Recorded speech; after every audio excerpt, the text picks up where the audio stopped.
I hate spreadsheets. A veritable quagmire of words and numbers that bleed into one another until my eyes glaze over. They're pretty useful though, and today I'll be taking you through the process, step by step, of exporting data from Football Manager, and then showing you how to analyse it to find possible transfer targets. To start, we need a purpose, so let's take a look at my Zaragoza save where we are about to head into the January transfer window. Due to injuries and a change in system, we are in need of a centre-back and a striker.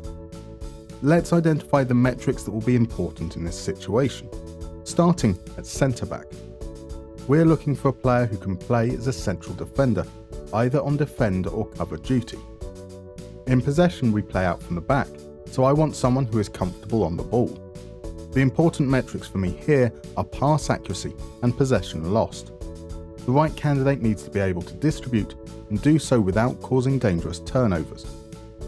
Out of possession we play a standard defensive line, a low block and funnel inside. We are looking to restrict play by congesting the middle. We need someone who is able to read the play and sweep up loose balls. The important metrics for me here are interceptions, clearances, header win rate and possession won. The right candidate will win back the ball before a tackle is even required. But we also want to consider tackle success rate because when that situation does arise, we want them to be dependable. Up front we are looking for an advanced forward. They need to be a threat in behind and our primary goal scoring threat. The important metrics here are shots, dribbles, high intensity sprints and XG over performance. In transition we do counter press, so they will need to be able to contribute here. Pressures attempted therefore is also important. So let's create a view in the player search screen to allow us to export these stats. The standard view here, Overview, has these combined cells, such as name and nationality being together. We can see here with Nikita Yosifov that Russian appears immediately underneath. If we export this view, these cells will remain combined, which can make filtering difficult. So our first step is to switch to something a little more generic, such as general info. From here we can customize the columns, either by right-clicking on a column name or through the menu here. I'm going to start by clearing out fields that we don't need, which in this case is height, weight and world reputation. The first thing I look to add in is unique ID. This will be useful if two players have the same name.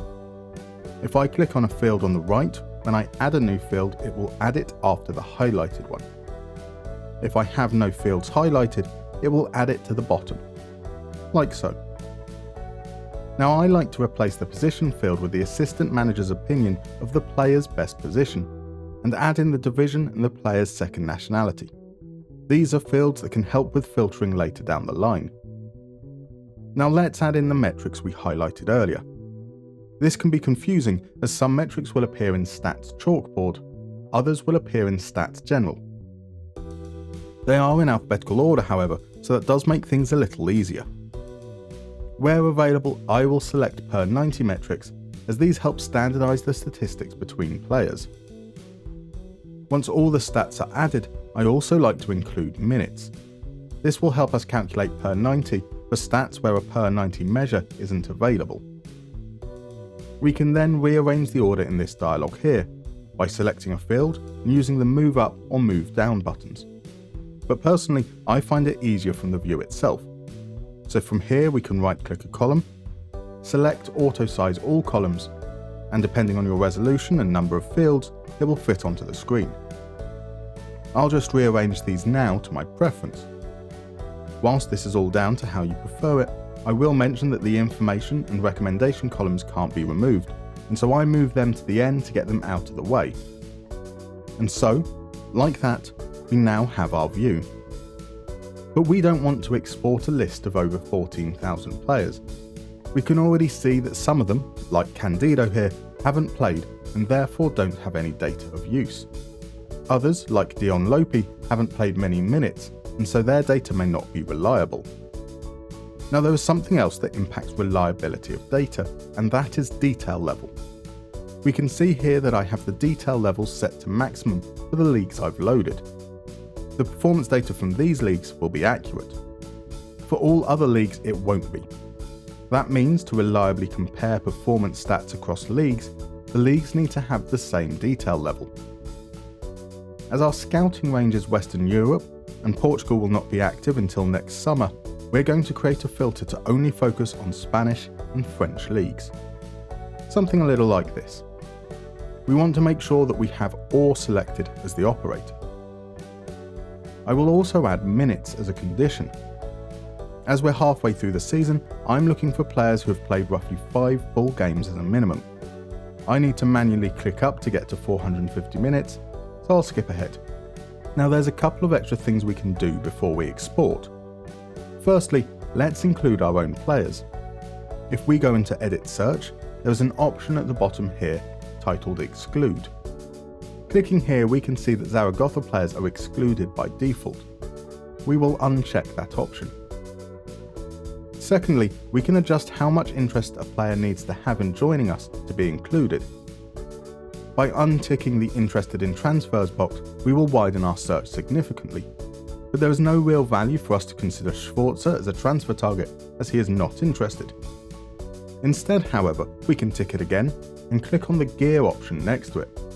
This allows us to select players who might not be enthusiastic about joining us, but might consider it. I'm going to take this down to unsure. If a player ends up standing out far and away beyond everyone else, it might still represent good value to try and entice them to join. Right, we're now ready to export. Scroll to the top, select the first player, then press Ctrl and A on your keyboard. Depending on how many people are in the list, this might take a little while. Once everyone is selected, you want to scroll all the way to the bottom of the list. This tells the game that you want it to include everyone there. There are 2 ways to export from here. From the FM menu, you can go down to Print Screen, or you can press Ctrl and P on your keyboard. This brings up a little dialog with 3 options. The default here is Web Page, and that's exactly what we want. Click OK. From here you can give the export a name and click Save. This will be saved in your Documents Football Manager 2024 folder. Double-click it and it will open the file in your preferred browser. Scroll down to the bottom to double-check that all the information is present. If not, you will need to repeat the steps for exporting. We can't do much with it at the moment, so we're going to import this into a spreadsheet of our choice. I'm a cheapskate, so I'll be using Google Sheets for this example. Press Ctrl and A to select all the information in the export, then Ctrl and C to copy. Open up your preferred spreadsheet software and then paste into the very first cell. This might take a little while. Once imported, we will need to do a little bit of tidying up. Firstly, the top row is blank, so this can be deleted. There will be 2 rows at the bottom that can be deleted, and in this example, a blank column at the end. As mentioned earlier, I don't need the information or recommendation columns, so I'll be getting rid of those too. Now you'll see that there are some cells that players do not have data for. In this example, goalkeepers do not have outfield metrics. There are also some metrics, XG over performance, where some of the results are negative. We want to remove the dash symbol, but only when that is the only thing present. So I'll highlight the relevant columns, press Ctrl H on Google Sheets to open the Find and Replace dialog, and I want to find dash and replace it with a blank. So it's only when the entire cell is a dash, I select Match Entire Cell Contents, and then replace all. I also want to remove the euro symbol and P/W from the wage field, so I'll use the same Find and Replace tool, but this time with Match Entire Cell Contents unselected. Now there is an additional step to convert transfer value into a maximum asking price, but this is a lot more complicated. I am not particularly good at explaining the nuance of regular expression, so I'll include the formula in the comments below and will be shared in the sheet itself. Now this is perfectly fine. We can work with the data as it is now if we wanted to. I've spoken about possession adjusted metrics in other videos. This allows us to standardize the data a little bit more to see what it would be like if all teams had a fair share of the ball. To incorporate this, we need to record the average possession of all of the teams. This is sadly another manual job. I will go to the team detailed stats page of each respective league and then record each team's average possession. This goes into a separate tab in the spreadsheet. The way I like to then calculate this is to create a new tab I've called PAM for Possession Adjusted Metrics, which I will populate with the non-metric details from the main table. Using curly brackets, I can take a whole array, as you can see here. For in-possession metrics, such as dribbles per 90, we want to divide the metric by the team's possession and then multiply by 50. We can do this like so, by taking the relevant metric, using a VLOOKUP to find the team's possession, and then multiplying by 50. We can then copy this formula across to the other in-possession metrics: sprints, shots, and possession lost. XG over performance is also an in-possession metric, but this was not available as a per 90 metric, so we will convert this whilst we're here. To do that, we just need to take the same formula, but also divide by the number of minutes and multiply by 90. For out-of-possession metrics, such as clearances, we need to invert the possession number. If a team has 63% possession, then it means they are out of possession 37% of the time, and we need to calculate using that 37%. We can do this by putting the VLOOKUP inside parentheses and subtracting it from 100. And once again, we can copy this across to the other out-of-possession metrics: interceptions, possession won, and pressures attempted. That leaves just 3 blanks. Percentage metrics do not need to be possession adjusted, so we can take these as they are from the main table. Finally, there might be some custom metrics we want to create here, ones that are not available in-game. In this instance, I'd like to see clearances and interceptions combined. I'll add a column here and sum those two values together. I would also like to see the turnover differential. This is the difference between how many times a player wins the ball and how many times they lose it. We'll add another column and subtract possession lost from possession won. With that all done, I can now copy these formulas down. I appreciate that was a lot to follow, but we now have a list of players who have at least a slight modicum of interest in joining, and whose metrics have been adjusted to give us the best comparison. The next step is to do this comparison. I'm going to create yet another tab. At the top, I'm going to add fields for unique ID, matches, percentage, age, and value. We will set these a little later to help us filter for potential targets. Below that, I'm going to add the column's header twice, with one row in between. That row in between will contain the player that we are comparing against. At centre back, we are looking for an improvement on Christian Kabasele, and so we will grab his unique ID and pop it in cell B1. I will now add a filter to find a player matching that UID. We now want it to find players who are ideally better in all those metrics we identified earlier. We will use combined defensive actions and turnover differential, along with header win rate, tackle win rate, and pass accuracy. That's 5 metrics, and we want to match all 5. We want candidates to be better in all 5, so we're looking for a percentage match of 100%. I don't mind the age of the candidate, so we'll put something high here, let's say 37. And our transfer budget is around 10 million euros, so we'll use that as the value. It's time for another complicated formula. It is possible that we might not get many matches, and we might want to find players who meet only 4 of the 5 criteria, or who don't quite meet that criteria but are within 10%, for example. That formula looks like this. The first section says the player must be younger than the age we chose. The second section says the player must be cheaper than the value we chose. The third section says which metrics to look at, that they must be above the percentage of the chosen player's metric, and how many of those criteria need to match. As we can see, the only result is Kabasele. If we start to change the criteria in the top left, we can get some more results. Let's say a player only needed to be better than Kabasele in one of those metrics. We change matches to 1 and we get a lot of results. or we want players who match all 5 metrics but can be up to 25% worse than Kabasele.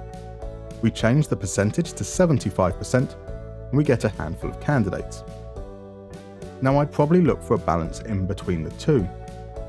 Kabasele has performed exceptionally well in terms of header win rate and pass accuracy, so I'm going to look for 3 matches at 90% and bring the maximum asking price down to 5 million.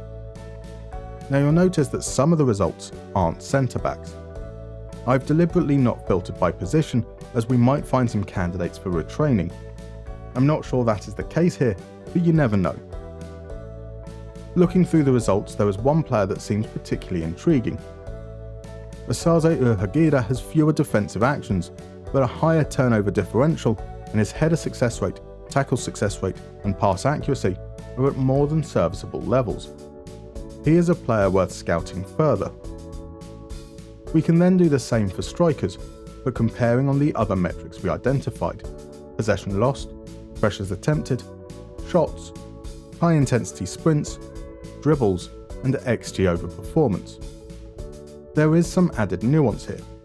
For possession lost, we want candidates who are below the chosen metric, so we divide by the percentage rather than multiply. For XG over performance, I'm not looking to compare, and I don't mind if they underperform a little. They just shouldn't be underperforming by a lot. Now we don't have a player in the squad currently who is necessarily a good fit for the role, hence us looking to the transfer market. So instead, I'm going to compare against a player who is performing well in the league, but looks to be the kind of profile I'm looking for. Dani Gomez is the second top scorer and is considered to be an advanced forward. He'll do. There are a couple of options that stand out. Alejandro Cantero has a nice balance between shots, sprints and dribbles, which seems like a good profile for an advanced forward, although his value may be a little on the high side. Souleymane Kamara looks to be more exciting, more affordable, but loses the ball quite a bit. That is to be expected from a winger, but he could be a candidate for retraining. It's a similar story for Lamine Cisse. All 3 are worth scouting more. In my Zaragoza save, however, we are not following this methodology. I have player search disabled and rely purely on those players brought forward by my scouts or recommended by the director of football. To find out what I actually did, you'll have to tune in to next week's episode. See you then.